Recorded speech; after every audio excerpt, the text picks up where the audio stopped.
Hey, it's Alan, and I just wanted to let you know that you can now listen to the ongoing history of new music early and ad-free on Amazon Music, included with Prime. We never really know we're living through history as it's happening. For example, if we're trying to assess what happened in a particular decade, we really can't do it justice if we attempt to analyze things day by day. You need a break. You need a little time for things to settle into place when it comes to, the grand scheme of things. Take the 1960s, for example. This sounds a bit weird at first, but the 60s did not end when the calendar flipped over to January 1st, 1970. Decades have momentum, sometimes a hangover, that carries things forward for a year or two or even three afterwards. For example, the 1950s carried on until probably 1963. It took the assassination of JFK to really kick off the new decade. Historians have made convincing arguments that the 60s didn't end until 1972-ish.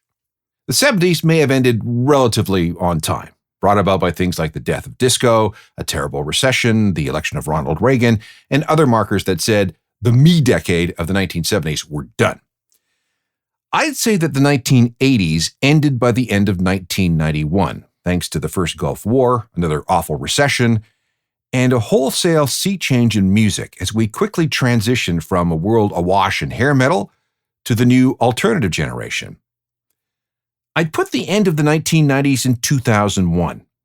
Buried by 9/11 and the retaliation that followed, the rise of the internet, the bursting of the dot-com bubble, and the end of the traditional music industry, plus the introduction of the iPod, that basically says end of 90s, beginning of the aughts. Well, what about the aughts? Well, that's another decade that I kind of feel ended on time. So much came to a screaming halt with the financial crisis, the Great Recession of 2008. And by the time the clouds parted, we were done with that decade. This leaves us at the dawn of the 2010s, which was one of the few decades that started right on time. And for the next 10 years, we saw everything from prosperous economic growth to the rise of authoritarianism. And technology? Wow, the 2010s saw more people get into tech and gadgets than at any time in history. Smartphones, the explosion of social media, cord cutting. Which brings me to music.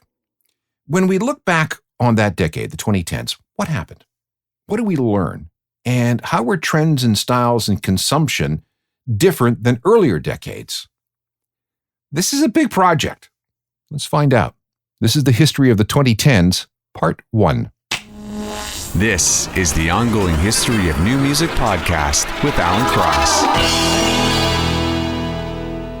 Hi there, I'm Alan Cross, and this is the first episode in a series of programs that will go along with all the other series that deal with the history of alt-rock in specific decades. If you go back into our podcast library, you'll find deep dives into the 90s, the aughts, and several other long-form projects that went all the way back to the birth of rock and roll in the 1950s. This series will bring us up to date as far as decades are concerned. And for the next 5 programs, we're going to try to summarize everything that happened with rock between the beginning of 2010 and we'll call it the end of 2019. As the decade began, this song was the #1 alt-rock track in the world. It had been this way since mid-October of 2009. From The Resistance, this is Muse and Uprising.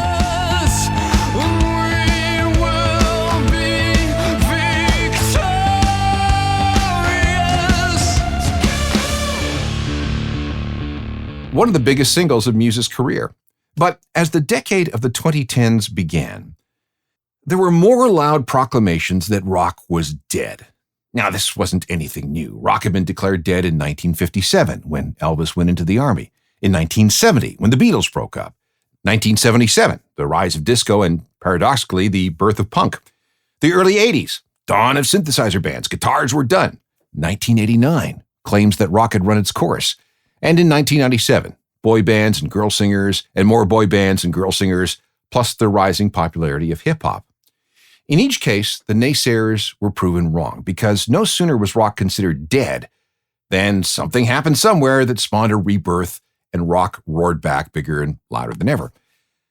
Needless to say, rock did not die in the 2010s, but it didn't exactly roar back either. So what was going on? Maybe this is a good time to revisit the theory of the 12-year rock and pop cycle. Since the 1950s, we've been able to track the rise and fall in the popularity of rock versus pop, as rock is on the ascendant with the general public, a climb that lasts around 6 years. The popularity of mainstream pop music is on the descendant, a decline that also lasts around 6 years.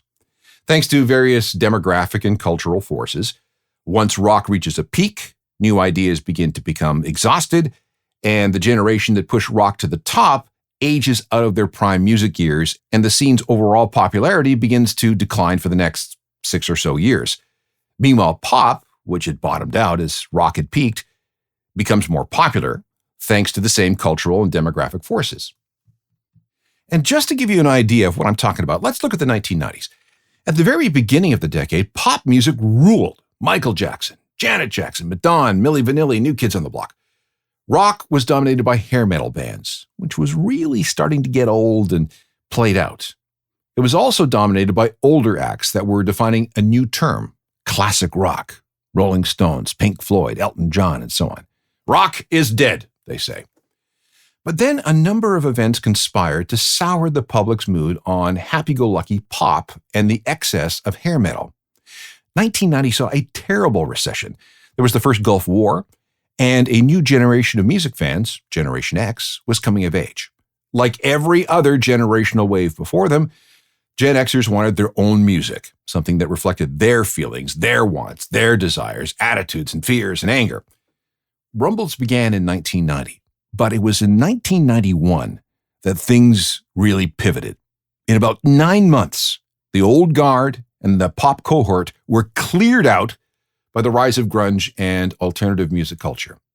This music enjoyed dominance until about mid-1996, and then things went into decline. Gen X grew up and moved on. The artists that defined the early 90s either disappeared or lost their momentum. The economy improved, so the dour sounds of grunge no longer resonated as much. And the next generation, Gen Y, grew into their musical coming-of-age years. And they wanted to dance to happy pop songs. It began with the Spice Girls. But within a few years, the biggest popular music stars in the world were a bunch of boy bands and singers like Britney Spears. So, like I said, rock was dead. But then the cycle repeated. Pop was absolutely huge until about 2001, before world events conspired to turn things around. After 9/11 and the American invasion of Iraq and Afghanistan, happy music no longer seemed appropriate. Rock's popularity began to rise again, driven by an indie rock revival. Think the Strokes and the Yeah Yeah Yeahs and the White Stripes and the Killers, and a return of some bigger older acts, U2, Nine Inch Nails, Green Day, Weezer. Rock rode away for the next 5 or 6 years, and then came the financial crisis of 2008 and everything reversed again. But this time, things were different. Instead of just rock and pop battling out, a third genre was starting to drive culture, and that was hip-hop. It had been growing in popularity since the early 1990s, and by 2010, the genre had become the main cultural driver when it came to music, at least in the US. Rock was still bigger in some territories, but it wasn't as big as before. Hip-hop was a powerful, unstoppable force and would only get bigger and stronger throughout the decade. And there was a fourth genre competing for attention, EDM and its superstar DJs and massive public events. For many, electronic dance music was the new rock and roll. The big heroes weren't dudes with guitars, they were people with laptops. Swedish House Mafia, David Guetta, Deadmau5, Avicii, Calvin Harris, Skrillex. Tens of thousands of people attended their gigs in countries all over the world.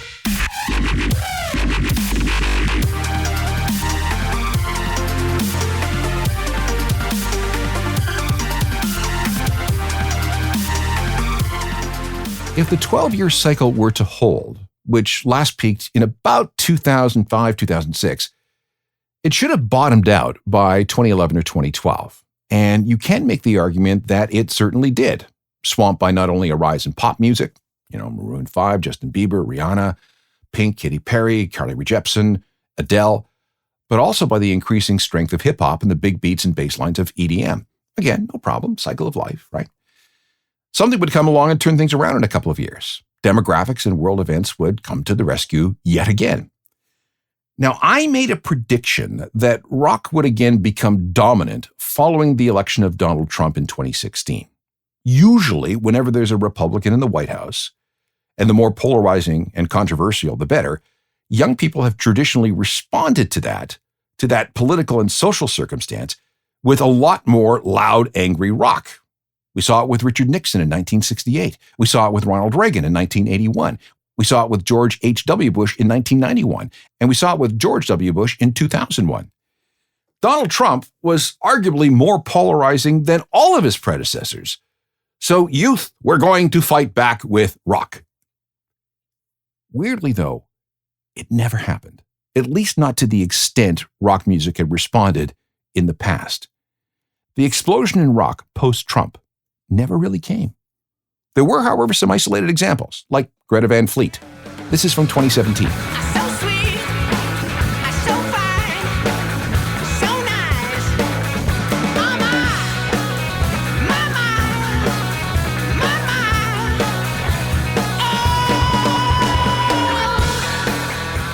When we come back, we'll continue to look at other factors in the 2010s that brought about the end of the 12-year pop and rock cycle.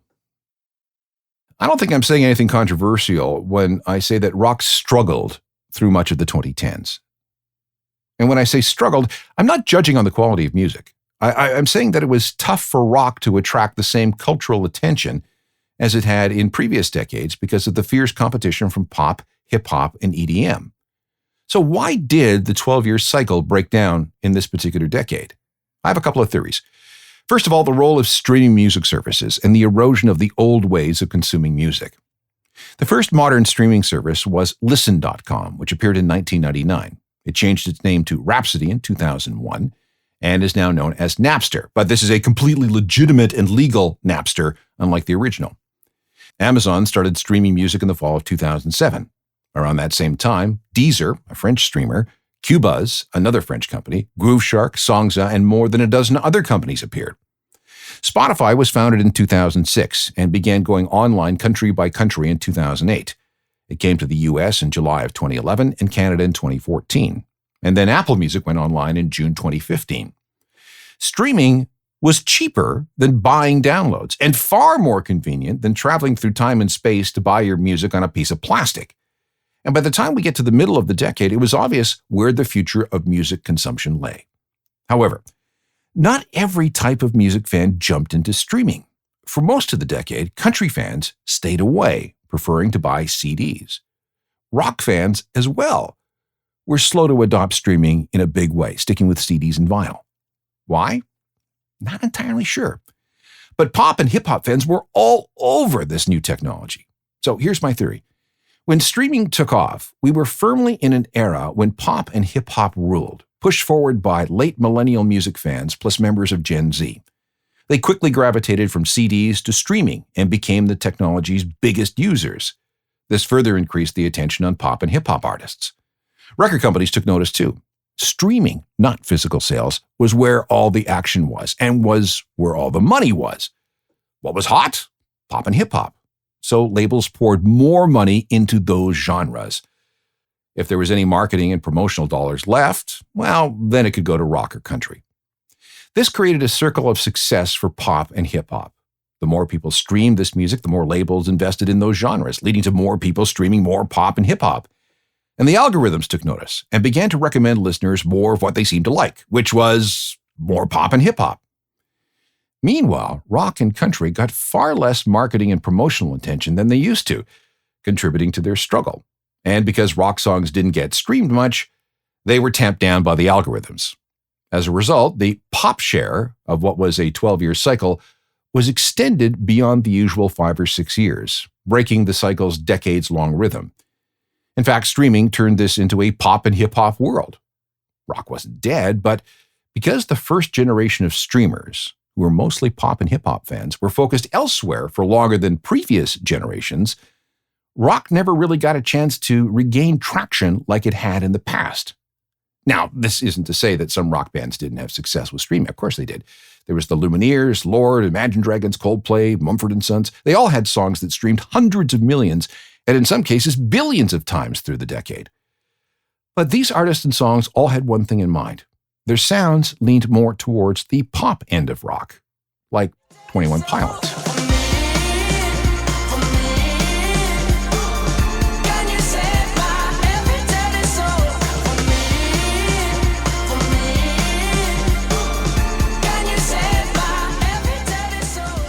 There's a second part to my theory on why the 12-year rock and pop cycle broke down in the 2010s, and it's also related to streaming. For decades and decades and decades, music had to go through a series of cultural gatekeepers: record labels, record stores, radio stations, print media. In the 80s, we added video music channels to that list. These entities filtered through all the music that was out there. They vetted it for quality and commercial viability and only let the strongest stuff through. And that went a long way to creating a generalized consensus amongst the public about what songs and artists were good and worth listening to. And while we didn't all listen to the same thing, we were more often than not on the same page than we weren't. We at least knew what everybody else was listening to. Music had a series of large and powerful gravitational centers that anchored everything. Streaming changed that.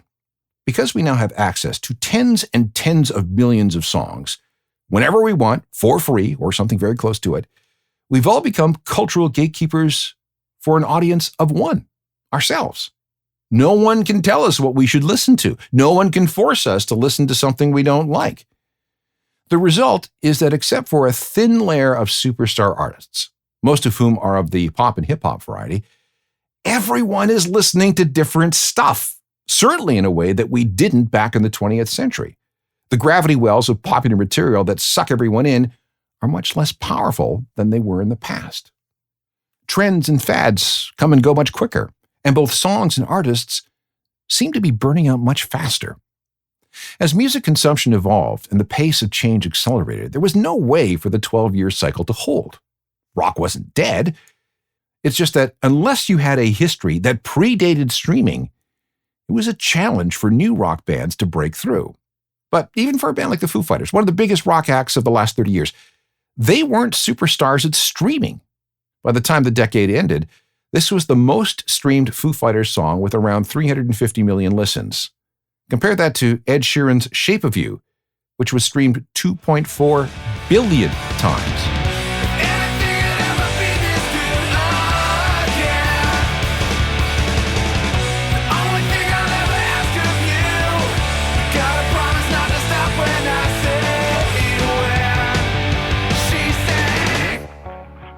Here's part 3 of my theory that explains the breakdown of the 12-year pop and rock cycle in the 2010s. There's just too much music. Every day, the streaming music services add more music.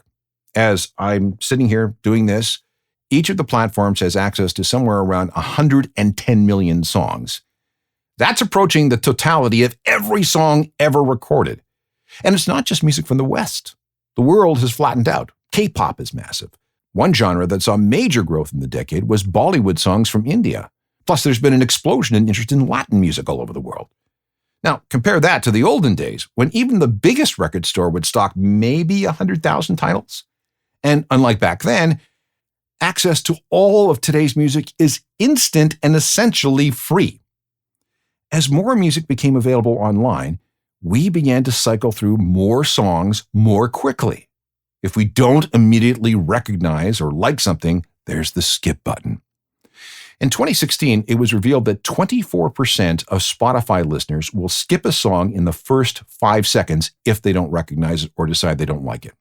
Another 29% will skip it within 10 seconds, and 34% will be gone by the time the song is 30 seconds old. The skip button and the bottomless library of available music has shortened our attention spans. It might have even increased our anxiety. Yeah, this song is good, but what if there's something better out there? What am I missing? Better start burning through music so I can find that elusive song. And of course, we never do. For many people, streaming is just organized noise. It's pleasant noise, but it still often just goes in one ear and out the other. With no CD or vinyl cover for reference, people know less about songs. They know less about albums and artists and producers and recording studios and music scenes and the stories that go along with them. It's delivered without context, and a lack of context can dull the meaning of music. Add to that the fact that virtually anything we want to listen to comes with zero cost. The emotional attachment we have to specific performers may be less than what we experienced in the past. And we certainly don't feel the same financial investment as someone who used to spend hundreds of dollars a year on records and CDs. All this contributes to a comparative lack of consensus about what's worth listening to. And I think that's contributed greatly to rock's inability to rebound from its lows of the last 12-year cycle. Again, there were exceptions. Royal Blood, very much a guitar-based band with an edge. Mike Kerr and Ben Thatcher found their footing in late 2012, and they managed to figure things out. Nothing here to see, just a kid like me, trying to cut some teeth, trying to figure it out. Nothing better to do when I'm stuck on you. I'm still here trying to figure it out. A few more theories about why rock struggled in the 2010s coming up. This is part one of a multi-show review of what happened with rock music in the 2010s. Enough time has passed since the end of the decade for us to make some sense of the state of music over those 10 years. We've established that the 12-year rock and pop cycle was broken up by technology, mainly the ability to stream all the music we want, and just the music we want, whenever we wanted to. And I've got a few more theories as to why rock did not rebound to its previous highs in popular culture. Again, this is absolutely no reflection on the quality of the music. It's all about how rock no longer drives the cultural agenda like it used to for decades. Another thought. The recorded music industry has done a terrible job of creating new superstar acts since the beginning of the century. Before 2000, there were dozens of rock acts that could easily fill arenas and a not insignificant number that could fill a stadium. With the breakdown of the old recorded music industry models, that is, selling physical music with big margins and thus big profits, the industry is burning through artists a lot faster than in the past. There's been a bigger emphasis on individual songs and where they fit on a Spotify playlist than there is for an album that might be promoted over 2 or 3 or even 4 years. This ties in with my "there's too much music" theory. It became about individual songs. You have a hit? Great. Got another one just as big? Nope. Next. No, excuse me, get out of the way. There are 10 million other songs behind you. Consider the days of old when a band like U2 was allowed to develop and mature over 4 albums. REM's label were patient enough to wait 5 albums before a breakthrough. And think how long it took the White Stripes to rise to mainstream success. Fewer and fewer acts benefit from this kind of nurturing. And to be fair, it's not just rock acts. All genres are affected by the accelerated wham, bam, thank you, ma'am speed of music. It's all going by so fast that it's getting harder and harder for new acts and new sounds to take root. Again, there are exceptions. Jack White, one of the few acts to emerge since 2000, who was capable of reliably being able to fill an arena or amphitheater, and to have substantial success distributing a song through streaming and physical media. This is from 2014. And all my elections and the kings of begotten, thrown down to the walls, made Pharaoh for nothing. Quarantine on the Isle of Man, and I'm trying to escape anywhere I can. Anywhere I can. I need to add another thing to the "there's too much music" pile. With more than 110 million songs in the streaming music service library, there is no way that anyone can get through everything. In fact, there's a huge number of songs that no one is getting through at all. On Spotify alone, it's estimated that 20% of the songs in the library have not been streamed by anyone even once. If the total number of songs is 110 million, that means over 20 million have never been heard. If you want to have some fun and you have a Spotify account, connect it to a site called Forgotify, and you'll be treated to a stream of music that no one has ever chosen to play before. I've done it. It's a fascinating exercise in lost music. Now think about that for a moment. There's 22 million songs that no one has ever heard. What are we missing? What has slipped through the cracks? Is the next great leap in rock lost in that pile? We'll never know. Radiohead is one of the few bands who are able to call their own shots in the online world. In 2011, they made their King of Limbs album available exclusively on their website. And even when they released physical copies 2 months later, it still sold and reached as high as number 3 on the Billboard album charts. I was thinking I would disappear. I was slipping to the groove and cut me out. Cut me out. I have one more thought about rock in the 2010s, and I kind of hesitate to even bring it up because, well, here I go. Did rock struggle for attention in the 2010s because fewer people are interested in making it?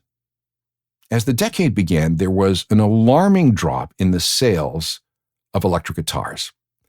A report in the Washington Post in 2017 pointed out that the number of electric guitars sold in the U.S. had dropped by a third to around 1 million per year. Two major manufacturers, Gibson and Fender, were deep in debt. Guitar Center, America's biggest chain retailer of musical instruments in the U.S., ended up having to file for bankruptcy in 2020. Did rock hit a plateau in the 2010s because fewer young people were interested in picking up an electric guitar? Less new blood, fewer new ideas. Learning to play a traditional instrument like the guitar or keyboards or drums or whatever takes time and dedication. It may take years to get good enough. Now, though, there are all sorts of electronic instruments and computer programs that make it easy to create music. Ableton Live, preloaded sounds on something like GarageBand, the ability to buy beats and backing tracks online. Heck, you can make some pretty sophisticated stuff by using an app on your phone. And if you did get a band together, would there be any place for you to play live where you could work out your sound? Many, many independent live music venues closed during the 2010s because owners were unable to make enough money to keep the lights on, squeezed out by higher rents, or became victims of gentrification. There was some good news, though. Towards the end of the decade, sales of electric guitars picked up, and there seemed to be a slight uptick in guitar-based rock. Rock is dead, they say. But is it? How many times has someone said that? And why wouldn't they be wrong again? Here's a band that was formed in 2011 and just kept getting bigger as the decade wore on. It's the Interrupters.